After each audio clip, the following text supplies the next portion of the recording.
నమస్తే. ప్రస్తుతం మనతో పాటు ప్రముఖ డైరెక్టర్, అలాగే పొలిటికల్ అనలిస్ట్ గీతా కృష్ణ ఉన్నారు. ఆయనతో మాట్లాడదాం. నమస్తే సార్. హాయ్.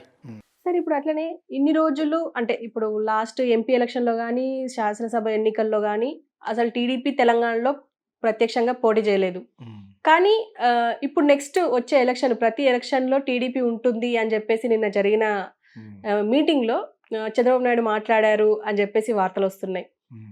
ఇంకా అధ్యక్షుడిని అంటే తెలంగాణకి టీడీపీ అధ్యక్షుడిని నియమించే పనిలో పడ్డారు అధినేత అని జెప్పేసి కూడా వార్తలొస్తున్నాయి. హ్మ్. ఎంతవరకు మళ్ళీ మళ్ళీ పుంజుకుంటదంటారు సార్? యాక్చువల్‌గా ఇప్పుడు ఎగ్జిట్ పోల్స్ రాబోతున్నాయి కాబట్టి, దాని సర్వేలో చెప్తున్నప్పుడు పోయిన ఎలక్షన్ గురించి, దానికి ముందు ఎలక్షన్ నుంచి ఎలా డ్రాప్ అవుట్ అయింది కాంగ్రెస్, ఎలాగ మళ్ళా ఇది అయిందనేది స్టేట్ వైస్ చెప్తారు. ఇంకొక 10 డేస్‌లో ఇవన్నీ వచ్చేస్తాయి. సో, అంత మార్పొచ్చినప్పుడు పడిపోయిన కాంగ్రెస్ మళ్ళా లెగిసిందిప్పుడు. ఆల్మోస్ట్ 50% లెవెల్‌కి వెళ్ళిపోయి వీళ్ళకి ఇండీ బ్లాక్ పేరుతోటి వాళ్ళు ఆల్మోస్ట్ 200, 250 వరకు వెళ్ళే అవకాశం ఉండొచ్చు. తెలుస్తుంది ఇంకో ఎగ్జిట్ పోల్స్ కూడా పూర్తిగా నమ్మేస్తాం. మనకంటే కొంచెం ఎక్కువ మందితో పెట్టి మాట్లాడి వచ్చినోళ్ళు అంతే. ఎగ్జిట్ పోల్స్ కరెక్ట్ అయితే లగడపాటి రాజగోపాల్ అది హీరో కదా! అంచేత అవేం పూర్తిగా నమ్మనవసరం లేదు. కాకపోతే ఇక్కడేంటంటే తెలంగాణ నువ్వు అడిగిన ప్రశ్నకి కరెక్ట్ సమాధానం ఏంటంటే తెలుగుదేశం మరి ఒకప్పుడు లీడింగ్ కదా! ఎప్పుడు జాయింట్ స్టేట్‌గా ఉన్నప్పుడు. ఇప్పుడు జాయింట్ స్టేట్‌గా వద్దు మాకు విడదీయమన్నప్పుడు ఎవరు విలన్ అక్కడ? ఆంధ్ర వాళ్ళ పార్టీ అని తెలుగుదేశం విలన్స్. యాంటాగనిస్టులు అంటారు దాన్ని. ప్రొటాగనిస్ట్ ఎవరు? కేసీఆర్. ఆ రిఫ్ట్ పట్టుకొచ్చి విడదీశాడు. ఆ విడదీసినప్పుడు స్టేట్ ఇచ్చింది ఎవరు? కాంగ్రెస్. వాళ్ళకి మోసం చేసింది కేసీఆర్. ఒక దళితుడిని చీఫ్ మినిస్టర్ చేస్తా అన్నది మోసం చేసింది కేసీఆర్. తర్వాత ఫ్యామిలీ అంతా 10 సంవత్సరాలు రూల్ చేసి ప్రాపర్టీస్, ప్రాపర్టీస్, ప్రాపర్టీస్ తండ్రి, మేనల్లుడు, కొడుకు, కూతురు అందరూ కలిసి చాలా లూట్ చేసేశారు. ఎవరు చేయలేదంటే చాలామంది చేశారు. చంద్రబాబు నాయుడు చేశాడు. వైఎస్ రాజశేఖర రెడ్డి చేశాడు. చేయనోళ్ళు ఎవరు లేరిక్కడ. ఎవరెక్కువ చేశారనేది మాట్లాడుకోవాలి తప్పితే, ఆ విధంగా కేసీఆర్ ఫ్యామిలీ చాలా బ్యాడ్ అయిపోయింది. ప్లస్ పార్టీ పేరుని మార్చేసి ఏకంగా నేషనల్ లెవెల్‌కి వెళ్ళిపోదామని అక్కడ ఒక పెద్ద బ్యూటిఫుల్ బిల్డింగ్ అయితే తీసుకొని జనపథ్‌లోను ఇయన్నీ చేశారు. పార్టీ పేరు ఎప్పుడైతే మార్చారో టీఆర్ఎస్ బలం పడిపోయింది. నేను ఆల్రెడీ చెప్పాను దీని గురించి. పార్టీ పేరు మార్చడం అనేది first it's a blunder. I'm sorry చాలామంది బ్లండర్ మిస్టేక్ అన్నారు. బ్లండర్ అంటేనే మిస్టేక్ ఇది. నమస్తే మీ అందరికీ. కొంత అలా కొన్ని కొన్ని వర్డ్స్ కరెక్ట్ చేసుకుంటాను. నేను కరెక్ట్ చేసుకుంటాను. బ్లండర్ అంటేనే మిస్టేక్. పెద్ద బ్లండర్ మిస్టేక్ అని పెడతాడు తమ్ములైన. ఓరి ఎదవా పండలన్నా మిస్టేక్ అన్న ఒకటే. అర్థమైందా? సో, అదొకటి తెలుసుకోండి. Blunder or mistake. Blunder mistake అనకండి బాబు నా వీడియోలకి. ఆ విధమైన ఆడియన్సే చూస్తారు. బ్లండర్ పెద్ద బ్లండర్ అది పెద్ద మిస్టేక్. హ్మ్. సో, సరిదిద్దుకోలేని మిస్టేక్ అనొచ్చు. సో, మళ్ళా రామాయణంలో పిడకల వేటలకి అదొకటి కరెక్షను ఛానల్స్‌కి. సో, ఇక్కడ తెలుగుదేశానికి పడిపోయిందనుకున్నది పూర్వవైపు రావచ్చు అని ఎందుకంటున్నాడంటే, రేవంత్ రెడ్డి తెలుగుదేశం నుంచి కాంగ్రెస్ అయ్యి, మళ్ళా కాంగ్రెస్ ఒక లెవెల్‌కి నిలబెట్టాడు. ఇక్కడ తెలంగాణలో. ఈ దెబ్బతో ఇప్పుడు ఎగ్జిట్ పోల్స్ కూడా జీరో చెప్తుంది. రాబోయే ఎగ్జిట్ పోల్స్ ఎవరికి? టీఆర్ఎస్‌కి. వాళ్ళ ఫ్యామిలీ అన్ని విధాలా బ్యాడ్ అయిపోయారు. టెలిఫోన్ ట్యాపింగ్ కానివ్వండి, అదని ఇదని మొత్తం ఆ కాళేశ్వరం అంటే ఆ ప్రాజెక్ట్, ఈ ప్రాజెక్ట్ ఒక చోట కాదు అన్ని చోట్ల బ్యాడ్ అయిపోయింది. దానికి ఇంగ్లీష్‌లో సామెత ఉంటది. The higher you fly the harder you fall. ఎదుగుట విరుగుట కొరకే అని. అది గర్వం ఇచ్చేసింది. ఫ్యామిలీ అందరూ గర్వం వచ్చేసింది. మొత్తానికి వాళ్ళు దెబ్బ అయిపోయారు. ఈ టైంలో ఇది కరెక్ట్ టైం. పాలిటిక్స్ ఎట్టి టైం. సినిమాల్లో కామెడీ టైమింగ్ ఎలాగంటారో పాలిటిక్స్ కూడా టైమింగ్ అనమాట. ఈ టైమింగ్‌లో ఇప్పుడు అక్కడ బీజేపీ ఓడిపోయి ఆంధ్రాలో టీడీపీ కూటమి గెలిచిందనుకో, అప్పుడు హవా ఇక్కడ కూడా సాగుద్ది. చాలామంది ఉన్నారు ఆంధ్ర. ప్రాపర్టీస్ సగం 75% బిలాంగ్స్ టు ఆంధ్రప్రదేశ్ పీపుల్. ఎందుకు సెపరేట్ చేశారు? చాలామంది పేదవాళ్ళకి, చాలామంది డౌన్ టు రోడ్ అన్న ఏరియాల వాళ్ళకి గత 56 సంవత్సరాల నుంచి అన్యాయం జరుగుతుంది ఇక్కడ. తెలంగాణలో గడ్డ మీద పుట్టిన పేద రైతులకి. డెఫినెట్‌గా అది సెపరేట్ చేయటం, వాళ్ళు కోరుకున్న ప్రకారం ఇవ్వడం అనేది 200% కరెక్ట్. కానీ ఇక్కడ ఇన్వెస్ట్మెంట్‌లు అన్నీ ఇంకా వచ్చేవాళ్ళు తప్పితే పోయేవాళ్ళు లేరు. ఏంటంటే అక్కడ జగన్ గవర్నమెంట్‌లో బిజినెస్ చేయలేము బాబు అని నమస్కారం పెట్టేశారు.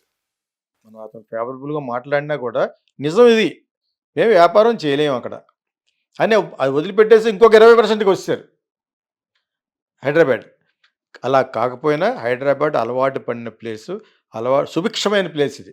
సినిమా ఫీల్డ్ మెడ్రాస్ నుంచి ఇక్కడికి వచ్చిన ప్రతి ఒక్కడు కోటీశ్వరుడు అయ్యాడు. 2,00,000 3,00,000 కొనుక్కున్న ఎకరం 20 కోట్లు అయిపోయింది ఇక్కడ. అర్థమైందా? ఇంక్లూడింగ్ బన్నీ.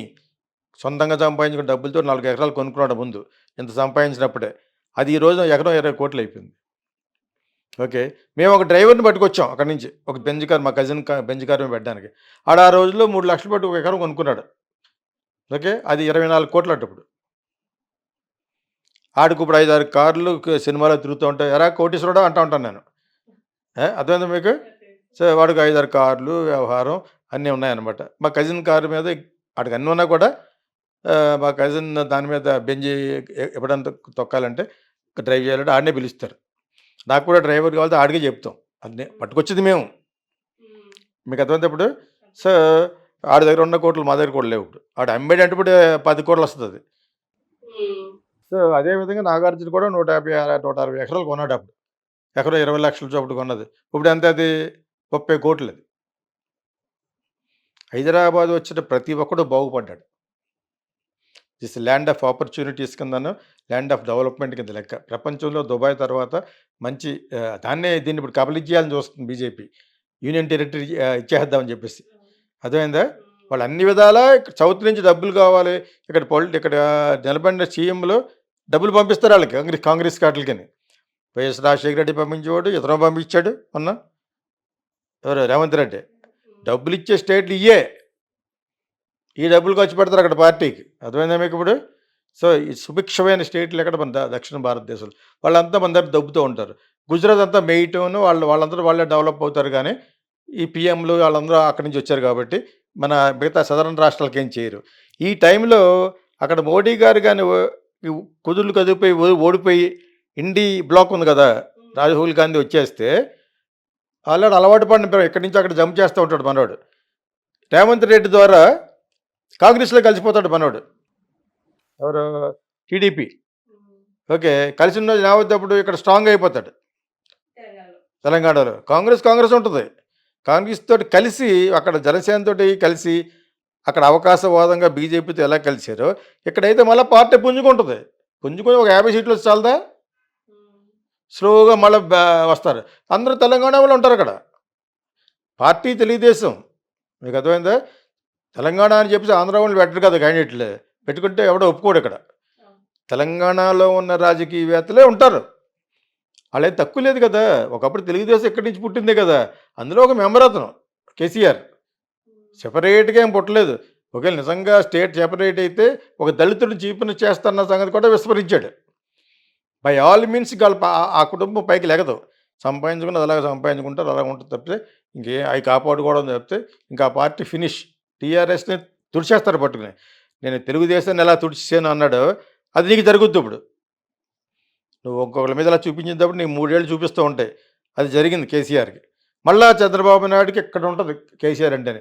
ఇతనికి ఒక మినిస్టర్ అడిగినప్పుడు మినిస్టర్ ఇస్తే సెపరేట్ స్టేటే లేదు. మినిస్టర్ అడిగాడు అప్పుడు. ఎన్టీ రామారావు కూడా తిరుగుతూ ఎన్టీ రామారావు గారి పేరే పెట్టేస్తున్నాడు కోర్టుకి. నేను ఇటువంటిది ఎక్కడ చూడలేదు నేను.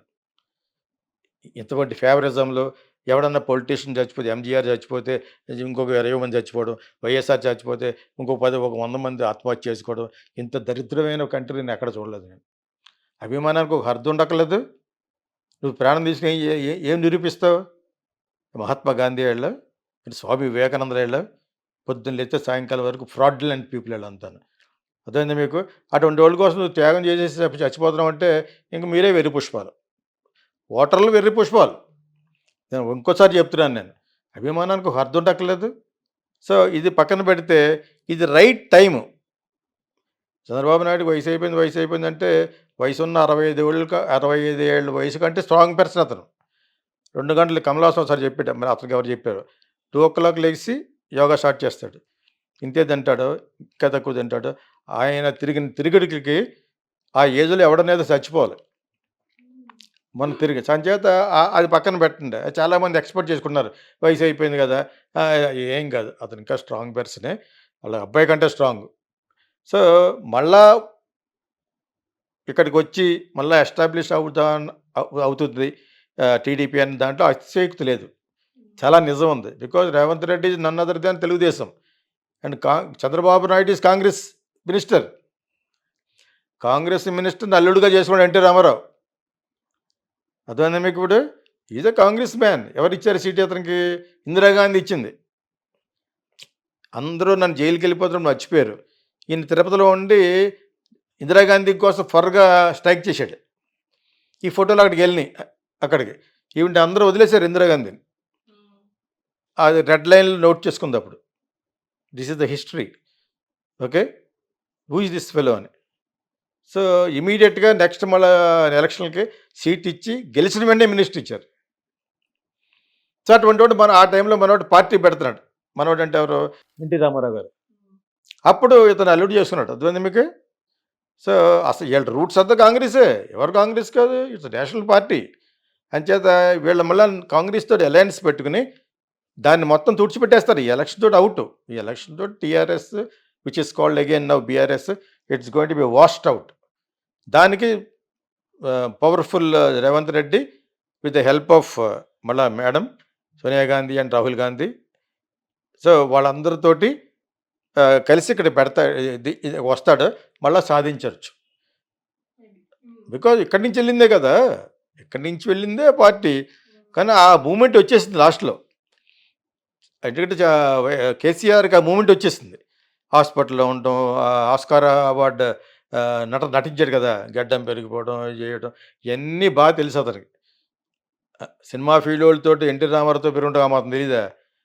కేసీఆర్కి అన్నీ తెలుసు. ఆ విధంగా మొత్తానికి పార్టీని పట్టుకొచ్చి అసలు టీడీపీని లేకుండా చేసేసింది.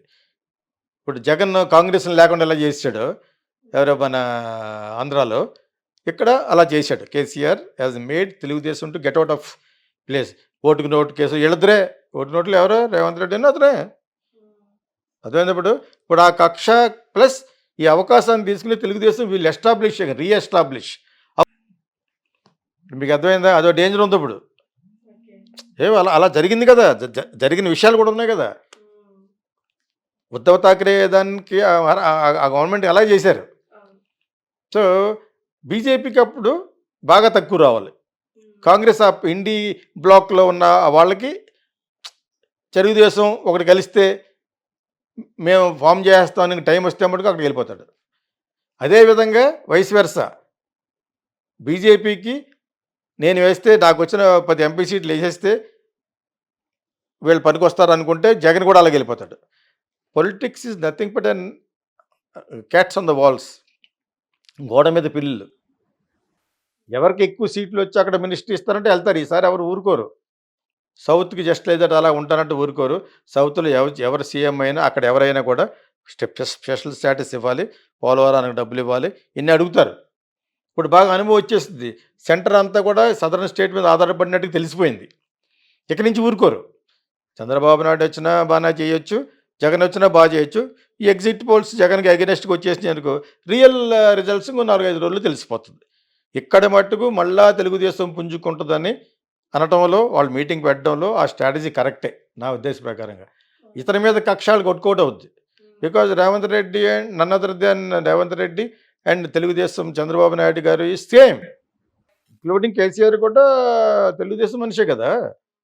అతనికి అవకాశం వచ్చింది సెపరేట్ స్టేట్ అనే కాన్సెప్ట్ తోటి గెలిచాడు. మరి దాని తర్వాత నువ్వు అన్నీ ఫాలో అవ్వలేదే.